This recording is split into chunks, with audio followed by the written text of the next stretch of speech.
Ya, Assalamualaikum warahmatullahi wabarakatuh. Hari ini kita akan mempelajari tentang mikronutrien laut ya. Lanjutan dari pertemuan minggu sebelumnya yang pertemuan ke-7. Nah, jadi apa sih yang sudah kita pelajari sebelumnya? Bahwa nutrien adalah zat-zat kimia yang dibutuhkan untuk organisme tumbuh dan berkembang. Dia menyediakan nutrisi yang sangat penting dan bermacam-macam bagi pertumbuhan organisme. Kalau yang minggu kemarin sudah dibahas, itu contohnya adalah makronutrien ya masihan, seperti N, nitrogen, P, dan K. Ya, nitrogen, fosfor, dan kalium. Nah,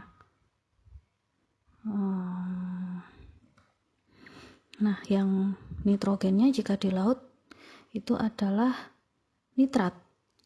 Yang fosfornya jika di laut dalam bentuk fosfat. Dan K-nya kalium. Ya, nitrat dan fosfat merupakan faktor pembatas utama dari pertumbuhan fitoplankton. Jadi ketika keberadaannya sangat terbatas, jumlahnya sangat sedikit, maka fitoplankton tidak akan tumbuh dan berkembang. Begitu. Kalau kalium ini adalah sangat penting bagi sistem syaraf. Di tanaman ini juga bisa untuk berfotosintesis dan unsur utama dari dinding sel tanaman. Nah, karena saking pentingnya sebagai sel syaraf ini, jika seandainya kekurangan kalium, baik di manusia maupun di hewan ataupun di tumbuhan, itu akan menyebabkan adanya kelainan atau gangguan transmisi sinyal syaraf. Nah, itu juga bisa terjadi kerusakan impuls listrik dan otot. Nah, kalau sudah berbicara otot, apa jatuhnya? Bisa menyebabkan kelumpuhan. Ini adalah 3 makronutrien penting yang ada di lautan. Nah, ini adalah nutrien pembatas. Tadi saya sampaikan bahwa nitrat dan fosfat adalah nutrien pembatas dari fitoplankton. Ya, jadi yang ada di lautan, nutrien pembatas dari pertumbuhan fitoplankton. Artinya kalau nutrien pembatas ini apa? Ketika konsentrasinya dia meningkat, ketika konsentrasinya meningkat, maka produktivitas plankton juga akan meningkat. Gitu. Secara umum kalau untuk nutrien pembatas perairan ya, secara umum itu bermacam-macam. Ada klorida natrium. Nah, ini kalau jenengan melihat klorida natrium ingat sama apa? Ingat sama NaCl. Ya. Ini kalau NaCl ini adalah utama ya, pembatas utama bukan hanya untuk fitoplankton tapi juga untuk seluruh organisme yang ada di laut. Kemudian ada sulfat. Nah, ini juga pembatas utama ya, dimana kalau sulfat ini kenapa sih jumlahnya banyak ya sampai 2700? Ini biasanya sulfat ini terkandung pada hujan asam. Nah, yang menyebabkan pH-nya rendah itu sulfat itu. Atau kalau dari daratan ya dari unsur belerang itu ya. Nah, itu sulfat. Kemudian ada lagi kalsium. Nah, kalsium ini juga sebagai salah satu nutrien penting terutama untuk proses kalsifikasi hewan-hewan yang mempunyai cangkang. Kemudian ada hidrogen karbonat atau bikarbonat atau HCO3-.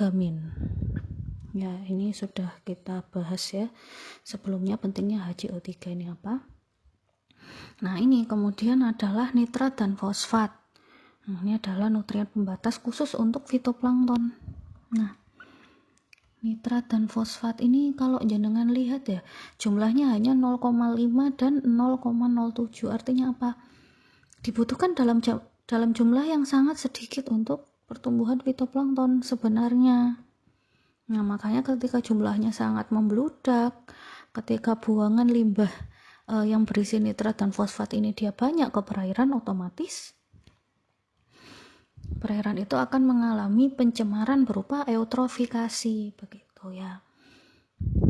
Eutrofikasi apa yang kemarin itu? Eutrofikasi membeludaknya fitoplankton di perairan, terutama fitoplankton jenis alga hijau. Nah, nutrien ini merupakan senyawa yang sangat esensial bagi kehidupan. Ya, jelas. Karena penggunaannya, nutrien umumnya lebih sedikit konsentrasinya, yaitu part per million. Part per million itu seper juta ya. Jadi yang tadi seperti nitrat dan fosfat kebutuhannya hanya 0,5 dan 0,07. Sebenarnya jumlahnya yang dibutuhkan itu sangat sedikit, dan di lautan karena unsur utamanya air, maka jumlahnya juga part per million gitu untuk masing-masing unsur tadi. Nah, nutrien ini konsentrasinya sangat bervariasi di tempat yang berbeda dan di waktu yang berbeda. Oleh karena itu dikenal dengan sifat non-konservatif laut. Apa nih maksudnya ya? Jadi saya pernah membahas ini di pertemuan yang pertama, bahwa laut ini memiliki unsur konservatif dan unsur non-konservatif. Nah, unsur yang konservatif itu apa sih? Unsur yang konservatif merupakan unsur yang bersifat selalu ada dan konstan. Dia menyebabkan pH yang ada di lautan itu stabil sekitar 8,2 sampai 8,4 gitu ya. Sehingga apa? Unsur konservatif ini adalah unsur yang menyebabkan, karena pH-nya stabil, maka unsur yang menyebabkan bersifat penyangga. Lautan itu bersifat penyangga.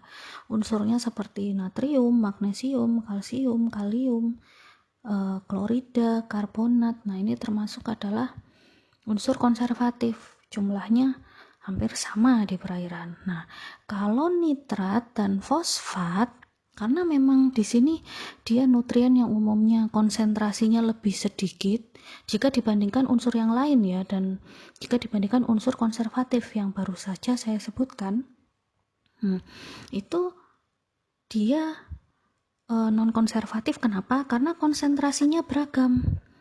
Nah, konsentrasinya nitrat dan fosfat di lautan yang satu dengan lautan yang lainnya kan pasti beragam ya konsentrasinya ya.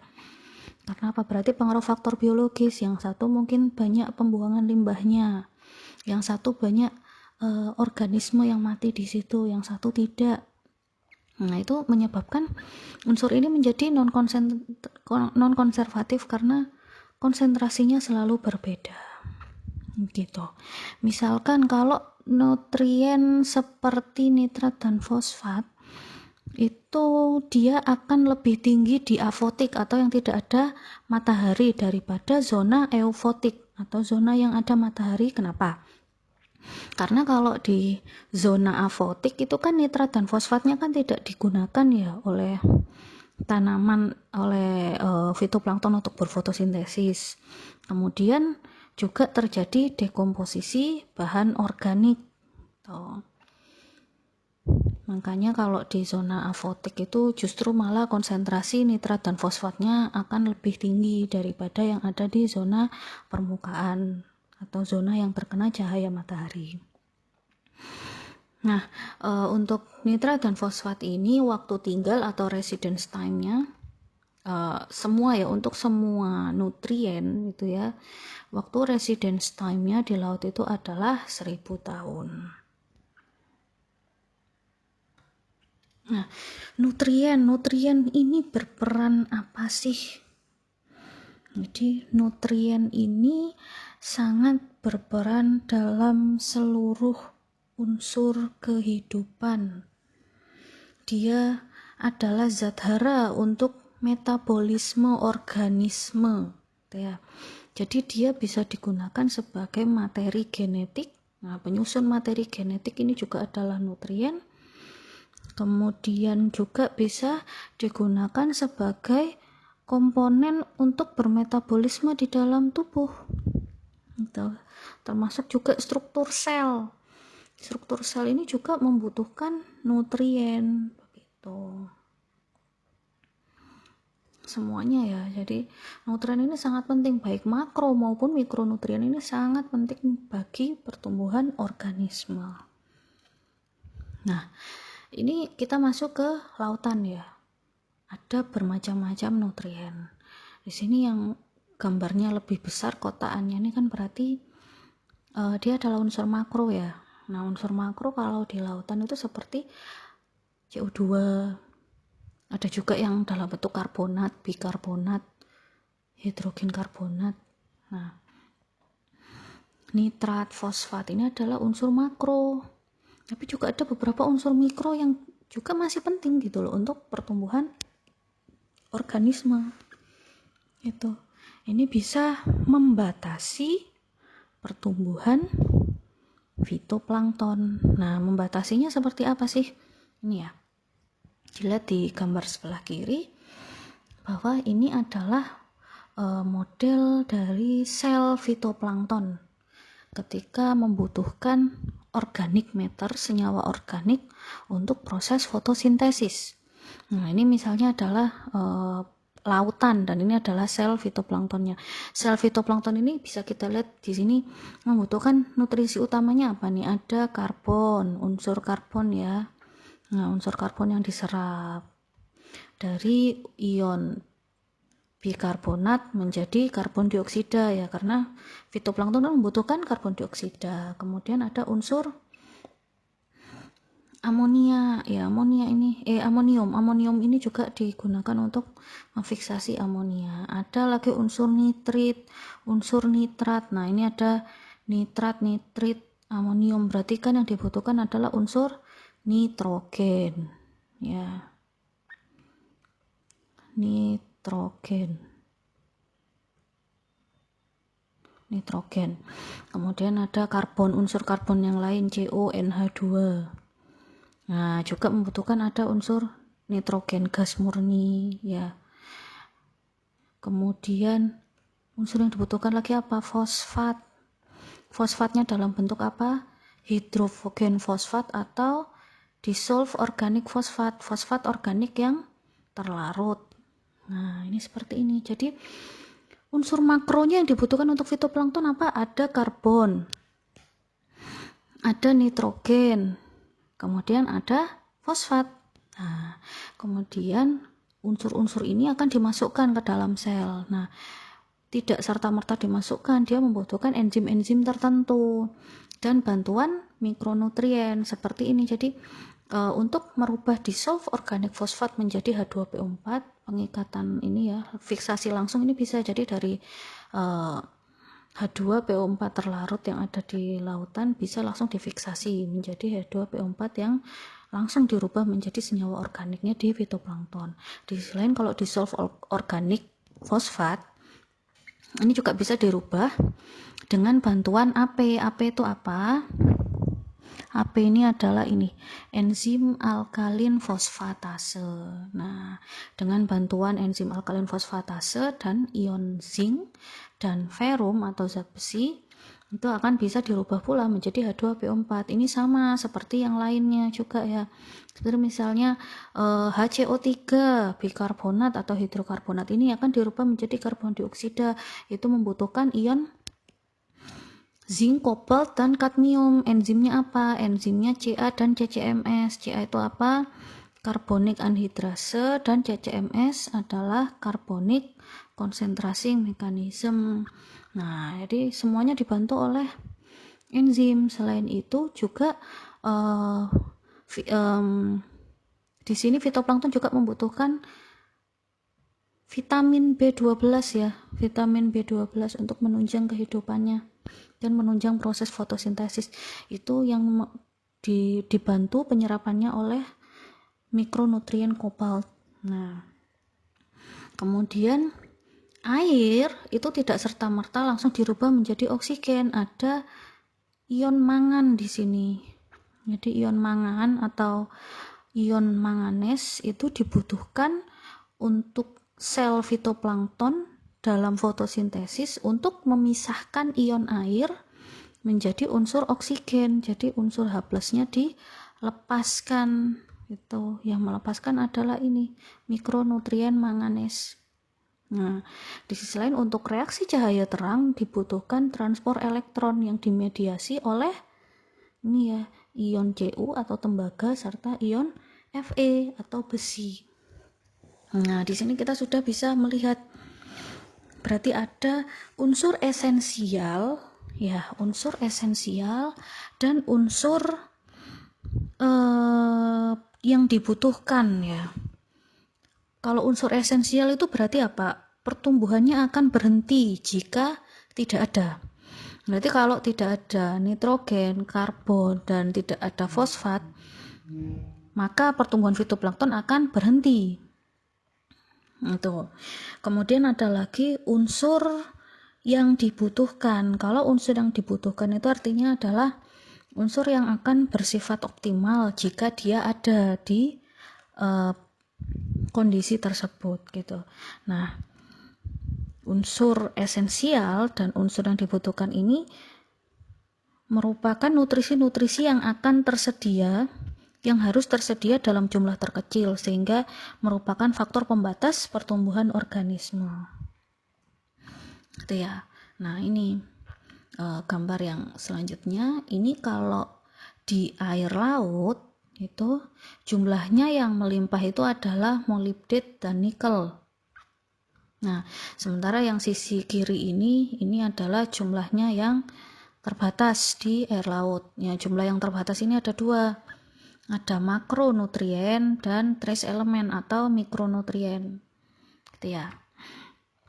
Nah, jadi kalau yang ada garisnya ini artinya adalah dia merupakan unsur yang penting dibutuhkan untuk organisme, sangat penting.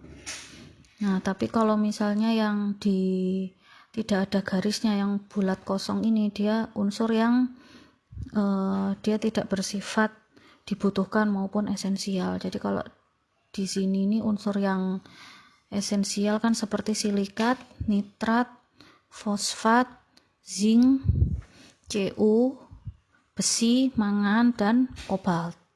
Nah, ini jadi semuanya ini bisa dilihat dibandingkan ya dengan sisi yang ini. Ini adalah unsur-unsur yang sangat dibutuhkan oleh fitoplankton.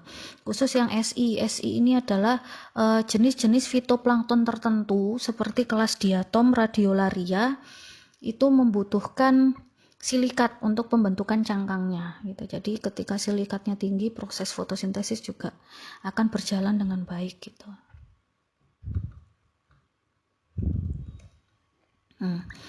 Jadi mikronutrien ya, kita sudah paham tadi bahwa mikronutrien ini adalah nutrien yang dibutuhkan juga oleh organisme laut, terutama sebagai faktor pembatas pertumbuhan plankton yang dibutuhkannya hanya dalam jumlah sangat sedikit atau trace element. Nah, sama seperti kalau di manusia itu kan mikronutriennya seperti vitamin dan zat mineral ya. Jadi kalau vitamin dan zat mineral itu kan dia tetap dibutuhkan dalam jumlah yang sangat sedikit, tapi tetap harus ada. Kita misalkan vitamin C itu sangat penting untuk sistem imun manusia ya. Di hewan juga, jadi di hewan juga membutuhkan vitamin C. Dia itu tetap harus ada karena apa? Untuk mempertahankan atau mengatur regulator dari sistem imun gitu, membantu meningkatkan sel-sel imunnya itu ditambah supaya pertahanan diri terhadap patogen itu dia lebih tinggi. Itu jumlahnya tetap dibutuhkan meskipun sedikit. Sisanya kalau kelebihan bagaimana? Berarti kan keluar dalam ekskresi. Nah, itu. Jadi mikronutrien ini tetap dibutuhkan. Ketika senyawa ini justru malah melimpah, nah itu justru malah keberadaan senyawa ketika dia melimpah kan berarti total konsentrasinya di lautan kan menjadi meningkat drastis ya, otomatis senyawa mikronutrien lainnya yang juga dia sebenarnya esensial bagi fitoplankton itu berarti kan semakin sedikit jumlahnya, maka pertumbuhan fitoplankton akan terhambat gitu. Contoh mikronutrien. Nah, ini yang penting itu apa? Tadi sudah saya sampaikan sebelumnya, ada Fe, ada Si, kemudian ada Ca yang digabungkan dengan ion bikarbonat menjadi CaCO3, Kemudian ada metal, trace metal ya, metal yang berukuran kecil ini seperti berukuran kecil maksudnya apa? Berat jenisnya kecil seperti mangan dan cuprum atau tembaga. Nah, yang pertama adalah Fe atau iron atau zat besi. Nah, Fe ini merupakan unsur yang sangat esensial bagi seluruh makhluk hidup. Jika di alge, nah alge makroalge seperti rumput laut maupun mikroalge seperti fitoplankton, Fe ini merupakan penyusun dari sitokrom dan klorofil, gitu ya. Dan dia sangat berperan dalam sistem enzim dan transfer elektron pada fotosintesis. Nah, jadi yang tadi yang saya tunjukkan gambar sebelumnya bahwa dia berperan dalam transfer elektron di fotosintesis, jadi langsung mensintesis cahaya matahari itu ya, digunakan langsung dalam satu sistem enzim dan transfer elektron bersama-sama dengan ion Cu tadi ya. Kemudian kadar besi yang tinggi, nah ini kadar besi yang tinggi itu adalah Fe2+, terdapat pada perairan anaerob. Nah, perairan anaerob berarti kan tidak ada oksigen ya, termasuk lapisan dasar perairan yang kaya bahan organik dan miskin oksigen. Ketika dia berbentuk Fe2+ atau Vero, dia bersifat mudah larut dan akan dioksidasi menjadi Fe atau Fe3+, sehingga terjadi pelepasan elektron. Nah, pH-nya harus 7 ke atas. Gitu. Apa sih embasnya? Sebenarnya ada sebuah ikatan ya seperti ini. Jadi Fe jika di laut itu Fe2+ itu akan menjadi Fe3+ ditambah energi. Nah, ketika dia sifatnya adalah kondisinya aerob, itu akan dirubah menjadi Fe3+, di mana Fe3+ ini dia bersifat lebih stabil dan bentuknya tidak mudah larut ya. Kalau Fe3+ ini dia tidak mudah larut, jadi bentuknya seperti kristalisasi. Jadi Fe3+ ini membuat besi tidak larut sehingga zat besi ini akan tersedia untuk penyerapan bakteri gitu. Sementara kalau dalam bentuk Fe2+ biasanya adalah pada kondisi anaerob atau pH-nya asam, sehingga dia akan sedikit berbahaya untuk komunitas plankton.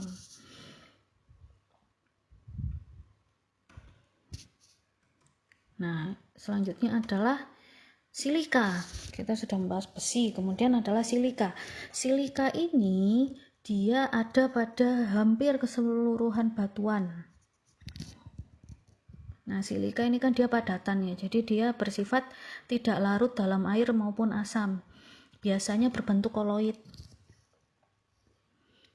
Koloid itu berarti apa? Berarti kan campuran ya, berbentuk campuran-campuran. Nah, silika ini banyak ditemukan dalam bentuk SiO2, terutama di lautan juga SiO2. Silikat ini seperti yang tadi saya sampaikan ya, kalau di fitoplankton, jika di fitoplankton, silikat ini masuk ke unsur makronutrien. Sebenarnya ya, dia masuk ke unsur makronutrien karena dibutuhkan dalam jumlah yang besar dan termasuk unsur esensial. Gitu. Tapi karena si silika ini tidak dibutuhkan oleh semua organisme dalam jumlah yang besar, maka bisa dikelompokkan ke mikronutrien. Karena apa? Si silika ini hanya dibutuhkan oleh ini diatom untuk membentuk dinding selnya atau frustul. Nah, ini untuk membentuk dinding selnya ini ada diatom, radiolaria. Nah, ini ya. Jadi dia dibutuhkan untuk itu, membentuk dinding selnya. Ini untuk silika ya, makanya saya masukkan ke mikronutrien meskipun sebenarnya adalah masuk ke makronutrien, tapi makronutriennya khusus untuk biota-biota yang membutuhkan silika sebagai cangkangnya, begitu.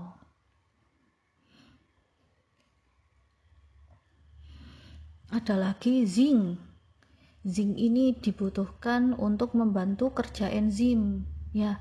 Jadi hampir seluruh organisme yang ada di lautan itu membutuhkan zinc untuk membantu proses enzimatisnya ini. Nah, zinc ini juga diperlukan dalam proses fotosintesis sebagai agen transfer hidrogen dan berperan dalam pembentukan protein bersama-sama zat besi dan manganes. Nah, untuk dinding sel diatom, kemudian radiolaria itu zinc itu bersama-sama dengan silika merupakan faktor pembatas dari frustulnya. Ya, jadi bukan cuma silika, tapi zinc juga, hanya saja silika dibutuhkan dalam jumlah yang lebih besar daripada zinc ini tadi. Jadi untuk dinding selnya diatom, nah ini ada perbandingannya ya, sudah ada dilakukan penelitian bahwa di hampir seluruh perairan konsentrasi zinc dan silika ini ya, ini dia serupa, berada di dalam satu garis lurus. Artinya apa? Peningkatan silika itu juga akan menyebabkan adanya peningkatan zinc gitu. Zinc dan silika ini meningkat selalu bersama-sama. Kalau zincnya naik berarti silikanya juga naik. Karena apa? Diatom, radiolaria dan biota-biota lainnya yang membutuhkan silika sebagai cangkang itu dia tersebar di seluruh dunia, yang kemudian nanti ketika mengendap mati, mengendap sinking atau ya mengendap ke dasar perairan, itu nanti akan menyumbang jumlah dari zinc dan silika ini, total zinc dan silika. Makanya dikelompokkan sebagai faktor pembatas dari dinding sel diatom gitu. Kemudian ada yang namanya magnesium. Nah, kalau magnesium ini dia dibutuhkan oleh produsen atau tumbuhan atau fitoplankton untuk mensintesis klorofil. Ya, jadi jika kita membedah dari unsurnya klorofil secara kimiawi itu, ini unsurnya C55H720 5N4Mg. Nah, ini jadi ada magnesium dari salah satu penyusun utama klorofil gitu. Nah, magnesium ini dia ditemukan di bebatuan ya, karena memang sifatnya magnesium kan dia tidak terlarut ya. Itu jadi suspended molekul. Nah, jadi dia tidak terlarut, ditemukan di bebatuan. Contohnya adalah dolomit. Dolomit itu kapur yang biasanya digunakan ke ikan-ikan atau kapur pertanian, itu dolomit. Nah, jadi magnesium umumnya masuk ke dalam air melalui erosi dan cuaca. Magnesium juga digunakan secara luas oleh industri kimia sebagai fertilizer atau pupuk, sehingga cara utama masuknya ke laut adalah melalui runoff dari daratan, terlepas dari tanah, kemudian nanti dibawa langsung ke laut. Kemudian untuk menghilangkan ion magnesium itu bisa dilakukan melalui deposisi sedimen di dasar laut. Nah gitu, jadi ketika dia beredar, ion magnesium itu dia beredar di dalam sel tubuh tiap-tiap organisme, maka ion magnesiumnya dari sedimen kan berkurang. Kemudian ion magnesium juga bisa berkurang saat organisme dipanen dari laut. Nah itu, karena magnesium ini sangat dibutuhkan oleh hampir semua organisme. Jadi ini adalah daur atau siklusnya magnesium ya. Yang pertama adalah batu karena adanya cuaca dan erosi sehingga bebatuan ini akan berubah menjadi partikel-partikel kecil, kemudian menjadi ion magnesium larut dalam tanah gitu ya, larut dalam air tanah. Nah jadi tanahnya kan sudah mengandung dari magnesium ini tadi. Pupuk dan sampah itu juga akan melarutkan ion magnesium ini, jadi memberikan tambahan ion magnesium. Kemudian ion magnesium ini akan terbawa dari sungai ke laut. Nah, karena dalam bentuk tanah ini tadi ya, sehingga kalau kita membayangkan tanah kan ada partikel hingga partikel yang terkecil ya, dari yang bentuknya kerikil, kerakal itu yang sampai bentuknya halus seperti bebatuan lempung. Meskipun memang bebatuan lempung pun juga masih bisa dikatakan sebagai partikel yang suspended, yang tidak bisa larut gitu. Nah, akhirnya ion magnesium ini akan ditampung pada lapisan permukaan laut gitu ya. Nah, karena ada erosi dan upwelling, nah ini senyawa magnesium akan tersimpan di dasar laut. Nah, jadi kalau tidak ada erosi dan upwelling, ini perlu proses ya untuk berada di dasar laut. Organisme laut sendiri ini membutuhkan ion magnesium. Jadi kalau di daerah permukaan lautan ini, si magnesium akan digunakan untuk organisme laut gitu ya. Jadi untuk bermetabolisme. Ketika organisme laut ini mati, mengalami pembusukan dan kemudian tenggelam, kita akan menjadi senyawa magnesium yang ada di dasar laut, itu seperti itu. Kemudian adalah tembaga. Tembaga merupakan kelompok logam esensial dan dalam kadar yang rendah dibutuhkan oleh organisme sebagai koenzim pada proses metabolisme tubuh. Nah, jadi tembaga ini cuprum itu sangat dibutuhkan oleh tubuh, tapi dalam kadar yang rendah ya. Semuanya makronutrien, mikronutrien itu dibutuhkan dalam jumlah yang rendah. Nitrat, fosfat hingga tembaga itu dibutuhkan dalam jumlah yang rendah. Nah, kalau tembaga di alam berperan sebagai plastosianin, yang artinya berfungsi pada transport elektron dalam proses fotosintesis tumbuhan termasuk alga. Cu ini juga dibutuhkan tumbuhan sebagai elemen mikro yang berperan dalam proses respirasi. Jadi juga dia membantu proses enzimatis yang ada pada tumbuhan dalam proses respirasi. Nah, tembaga ini kadang dikatakan sebagai logam berat gitu ya. Karena apa? Dia toksik, dia bersifat toksik dan umumnya dia banyak terdapat di lautan gitu. Yang harusnya jumlahnya hanya sedikit dibutuhkannya, tapi ini dia banyak tembaga yang dibuang ke lautan. Nah, jadi toksisitas tembaga ini sangat ditemukan pada level tropik bawah pada piramida makanan. Kalau kita membuat piramida makanan di sini ya, nah, yang paling bawah ini adalah fitoplankton. Yang kedua, trofik yang pertama itu adalah konsumen 1. Tuh, jadi ini adalah konsumen 1. Konsumen 1 itu apa berarti? Pemakan fitoplankton. Yang atas ini berarti konsumen 2. Konsumen 2 berarti pemakan ya ini, jadi yang termasuk omnivora ya. Kalau di sini ada herbivora, kalau di sini termasuk omnivora. Nah, dinamakan piramida makanan itu kan dia harus segitiga terbalik. Karena apa? Yang namanya fitoplankton atau produsen ini jumlahnya harus jauh lebih banyak daripada konsumennya. Itu sehingga apa, toksisitas tembaga ini dia lebih banyak ditemukan pada fitoplankton tropik yang bawah, fitoplankton dan zooplankton gitu. Karena kalau yang biota yang tinggi kan, jadi kalau kita biota yang lebih tinggi ini kan dia lebih sedikit ya penyerapan tembaganya. Kalau yang di fito dan zoo ini kan dia tidak bisa pergi, artinya dia selalu ada melayang-layang di lokasi perairan tersebut. Jadi ketika ada buangan limbah tembaga, otomatis yang langsung mendapatkan efeknya adalah ini trophic level yang pertama dan kedua, fito dan zooplankton gitu. Otomatis langsung mengakumulasikan tembaga itu ke dalam tubuhnya. Sementara kalau seperti ikan dan hewan-hewan yang berukuran lebih besar itu dia memiliki sistem ekskresi yang lebih baik, jadi langsung diekskresikan. Ketika tembaganya terlalu banyak bisa langsung dibuang ke sistem ekskresi. Nah itu enggak, toksisitasnya itu sangat tinggi pada jenis fitoplankton dan zooplankton. Toksisitas tembaga bagi mikroalga terutama jenis Cnidesmus quadrica bisa sampai 0,1 sampai 0,3 mg per liter. Gitu. Sedangkan jika di ikan kandungan tembaga sampai 500 mikrogram per liter itu tidak akan memberikan pengaruh toksisitas yang berarti.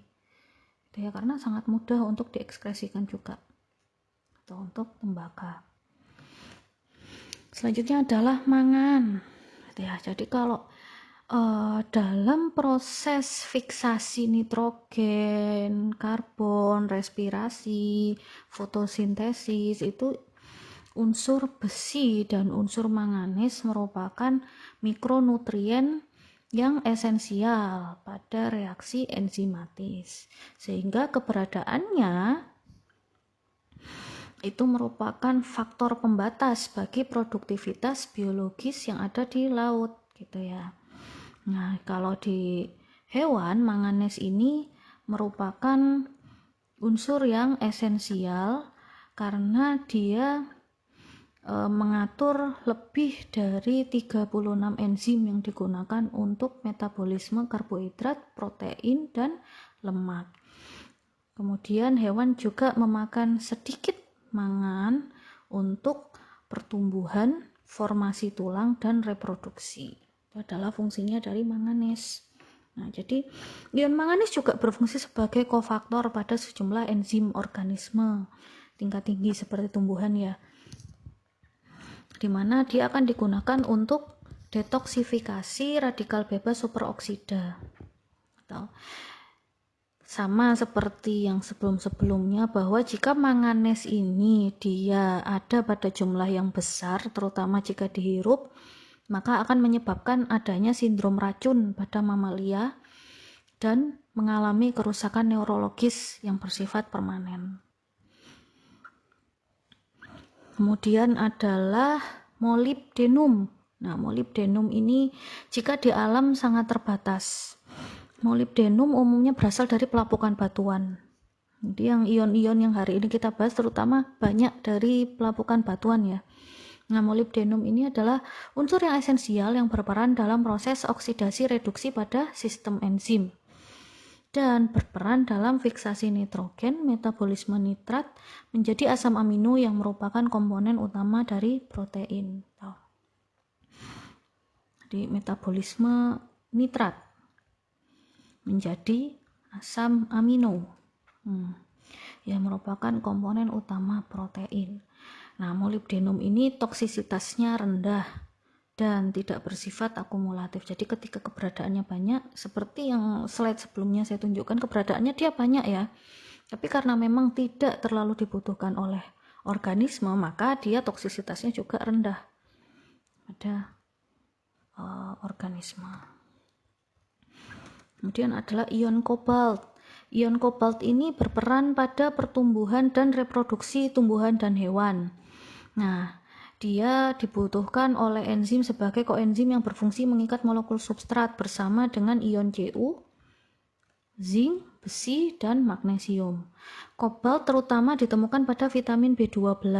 Nah, ini dikenal sebagai kobalamin, vitamin B12 itu. Nah, kobalamin ini berasal dari alga hijau biru atau cyanophyta.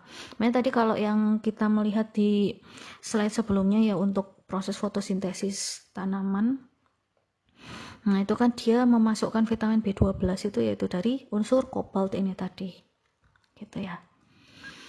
Kemudian yang terakhir adalah kalsium karbonat atau Ca. Nah, Ca, CO3 ya. Kalau CO3 nya ini kan berasal dari oksidasi karbon dioksida ya. Nah, Ca ini merupakan unsur esensial untuk membentuk tulang dan pengaturan permeabilitas dinding sel. Ya, permeable itu artinya adalah dia sifatnya lebih mudah ditembus. Jadi untuk mengatur mudah ditembusnya sel gitu. Jadi selaput permeablenya itu, pengaturan permeabilitasnya itu diatur juga oleh unsur CaCO3. Kemudian CaCO3 bisa menurunkan toksisitas pada organisme. Nah, untuk biotanya sendiri berdasarkan kebutuhan CaCO3-nya dibagi menjadi dua, yaitu yang pertama adalah calciphilus Kalkifiles itu adalah tumbuhan atau hewan yang membutuhkan Ca dalam pertumbuhannya. Contohnya adalah gastropoda. Biasanya adalah untuk pembentukan cangkang-cangkangnya itu ya. Serta ada yang namanya Calcipobes. Calcipobes itu apa? Tumbuhan atau hewan yang tidak menyukai keberadaan kalsium gitu. Maksudnya tidak suka bagaimana? Dia sebenarnya adalah membutuhkan padatan juga, karena kan kalsium itu kan padatan ya. Si Calcipobes ini dia membutuhkan padatan juga, tapi pH-nya harus kurang dari 7 gitu. Jadi menyukai lingkungan yang asam. Sementara kita tahu kalau kondisi yang dimana di situ banyak kalsiumnya berarti kondisinya adalah basah gitu ya. Jadi contohnya Calcipobes itu apa? Ada organisme planktonik yang dinamakan Holopedium giberum gitu. Jadi ketika kondisinya dia basah, dia tidak akan ada di situ. Dia adanya di perairan yang asam. Nah, CaCO3 ini dibutuhkan oleh tipe fitoplankton Coccolithophore. Gitu ya. Ini dibutuhkan juga Radiolaria. Nah, ini juga membutuhkan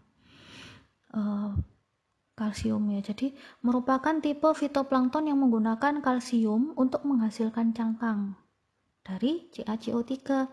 Terumbu karang ini juga membutuhkan kalsium ya, meskipun bukan jenis fitoplankton. Nah, cangkang transparan ini tidak akan mengganggu fotosintesis, namun akan membantu melawan predator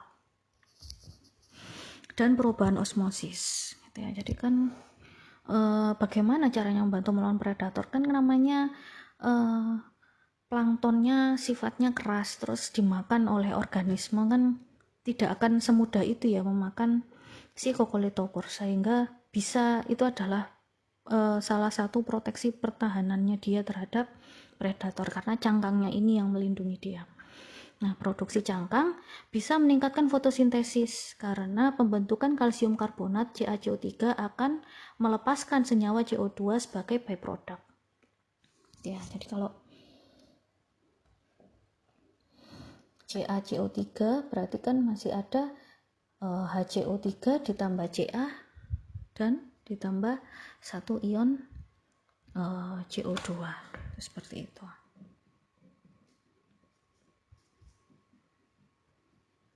Jadi kalau ini tuh seperti ini, CO3 menjadi CaO ditambah CO2 gitu. Jadi ini adalah CO2 nya dihasilkan sebagai byproduct dari Coccolithophore. Nah, Coccolithophore ini saat mati akan mengendap ke dasar perairan laut dan menjadi bagian dari sedimen. Batuan kapur yang jenengan lihat saat ini itu sebenarnya adalah terbentuk dari jutaan tahun yang lalu Coccolithophore gitu. Jutaan Coccolithophore yang disimpan beberapa waktu yang lalu. Nah, kalau di salah satu contoh dari Coccolithophore adalah The White Cliffs of Dover di Inggris. Itu dia berasal dari formasi Coccolithophore. Ya, gambarnya ya, The White Cliffs of Dover. Di Indonesia juga banyak ya batuan kapur. Jadi kalau siklusnya CaCO3 bagaimana? Nah, ini saya hanya mengingatkan saja ya bahwa ada aktivitas manusia membakar bahan bakar fosil, berarti akan menambahkan CO2. Nah, CO2 ke atmosfer ini kan berarti juga banyak. CO2 ketika dia dilarutkan ke laut, maka dia akan berbentuk CO2 terlarut, ion bikarbonat, ion HCO3 ya, kemudian ion karbonat, ion CO3, kemudian juga bisa ion H2CO3. Nah, CO2 ini akan diambil oleh fitoplankton untuk menghasilkan oksigen. Kemudian organisme laut juga mengeluarkan CO2, disimpan juga di lautan. Organisme laut ketika dia mati akan sinking, jadi akan mengendap di dasar perairan ionnya. Kemudian ion-ion Ca kan biasanya kalau di hewan-hewan tuh kan ada di tulang-tulangnya itu ya. itu akan bergabung pada terumbu. Jadi sudah ada CO2 yang di perairan, kemudian ada Ca dari organisme laut yang mati, maka dia akan bergabung menjadi CaCO3 bergabung di terumbu. Nah, terumbu kemudian juga penyusun cangkang-cangkang dari Coccolithophore serta Gastropoda. Sehingga senyawa karbonnya ini akan berada di kolom perairan dan CaCO3 pada terumbu karang dan cangkang-cangkang gastropod yang tadi itu. Kemudian dia juga akan bisa terlarut lagi melalui cangkang yang hancur, erosi dan upwelling. Ini jadi daurnya dari CaCO3 ini secara terus menerus ya. Nah, yang terakhir adalah ini menunjukkan profil kedalaman dari 3 nutrien terlarut. Di sini ada zinc, ada manganes, dan ada zat besi ya di lautan dunia berdasarkan distribusi dan karakteristik kimiawinya. Jadi yang pertama nih ini zinc. Zinc ini adalah mewakili tipe nutrien. Ya. Dia mewakili tipe nutrien menunjukkan distribusi dari tipe-tipe nutrien. Tipe nutrien itu berarti seperti apa? Seperti nitrat, fosfat, silikat gitu. Jadi dicontohkan seperti zinc ini tadi. Jadi konsentrasinya kan rendah ya di permukaan. Ini karena terjadi pengambilan secara biologis oleh biota-biota. Gitu. Jadi di permukaan ini sangat banyak biota yang membutuhkan zinc, sama seperti nitrat, fosfat, silikat gitu.